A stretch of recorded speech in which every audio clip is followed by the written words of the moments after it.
Just touching on the Vanderbilt game, I thought we had our opportunities there, but we kind of shot ourselves in the foot with the 18 turnovers. But more importantly, the 24 points off the turnovers. I thought we defended really well to hold a team like Vanderbilt to 55 points on their home court.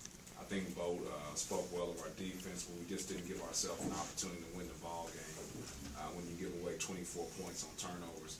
And the thing that was disappointing were there were unforced turnovers. Vanderbilt didn't pressure us, didn't press us. I just kind of packed it in man-to-man, but mostly with the zone. So we just got to find a way not to have those unforced turnovers. And then the other thing is the past two ball games, we've only got to the free throw line 6 times apiece. So we've got to get back in the attacking mode and get into the free throw line. Questions? Talking to your guys, it seems like, especially ones like Gavin, that obviously were here last year during the long losing streak. And it seemed like last year when you talked about the losing streak, they really had no answers, couldn't point to the reasons. But I know it's not a moral victory, but it seems like Gavin, they know what the problem is. It's just a matter of fixing it. It seems like they're learning more from their mistakes this year, just through experience, I guess. Well, I think, it's just different for those guys because they were all incoming guys. They were freshmen. Newcomers as far as junior college guys, so they really didn't have any sort of expectations of what was going on because they didn't know the system, they didn't know what SEC basketball was all about, so they really didn't have any answers. I think now our expectations are a little higher. We expect to win some of these games, and so now once you know what your expectations are and you lose some of those games, now how do you address what the actual issue is?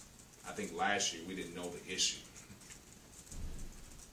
Hearing you talk to Jim after the Vanderbilt game about defensive execution in the second half, and a lot of people look and say, hey, you gave it 55. That's a good indication of the defense. But does it kind of speak to, how, razor thin, your margin of error might be just with the amount of offense that you guys can put up and just how well you have to defend? Well, I don't think so.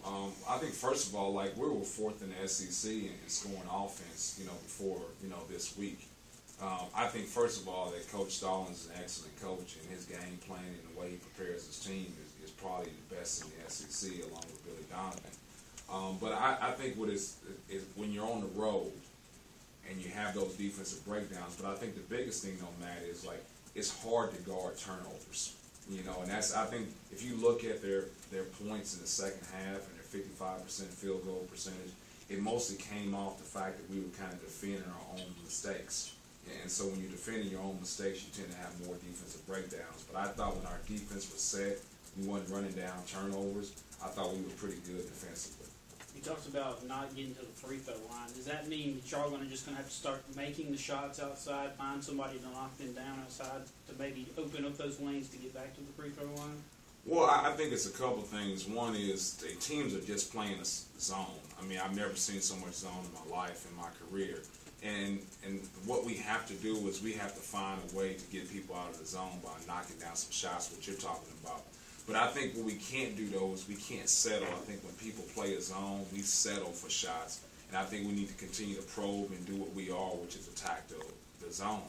And so when we're in a man-to-man, we have a lot more driving lanes, and there's more opportunity to attack those lanes. But I still think we have some driving lanes in the zone, and we got to do a better job as a coaching staff of exposing those driving lanes and giving our guys an opportunity to see them. Not to maybe try to search for moral victories, but against Vanderbilt, you guys were down 13, and then in the previous 4 road games, it kind of ballooned to 20 or whatever. This time, it cut it down to 4. Did you see some growth in the team where they didn't really maybe curl in the corner, they fought back? Yeah, I think so, and I think part of that was, Jacoby Davis, I think did a good job doing that spin. He knocked down a couple of threes, did a really good job of finding some driving lanes in the zone and getting some other guys some other opportunities for shots. So I think he played a part in that, but, we're still talking about, and I don't want to harp on this as being an excuse, but we're still talking about a very young and inexperienced team because when everybody you want to turn to make a play is a sophomore or a freshman. Gavin talked a few minutes ago about kind of the team's, I guess, confidence being at its climax or being at the highest during the Texas A&M game previously. How do you get the team back to that, coming up for Wednesday? Well, that's the thing you have to make sure. Coaching is not just the X's and O's; it's also being a psychologist too.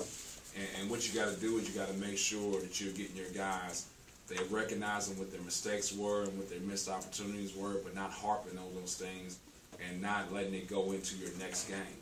And so what we got to do is like, hey, we got to address our errors, what we did wrong, but we don't want to beat our guys down with those mistakes. We got to get them ready for the next game. Talked to IJ about, as a floor leader, what he saw out of Fred to let him kind of get off early like he did. He just, I tried to keep reminding Fred how good of a player he is. Is it really that simple? And maybe Fred seeing the first one fall and going, okay, yeah, let me take another one. This is going well. This is going good. Well, I don't know if it's that simple or that complex. I don't know which one it is. But we need Fred to be a good basketball player for us because he plays a lot of minutes. I think he's become our best perimeter defender of our wings that we play. So I just think it's important for him that he has some sort of a flow to him.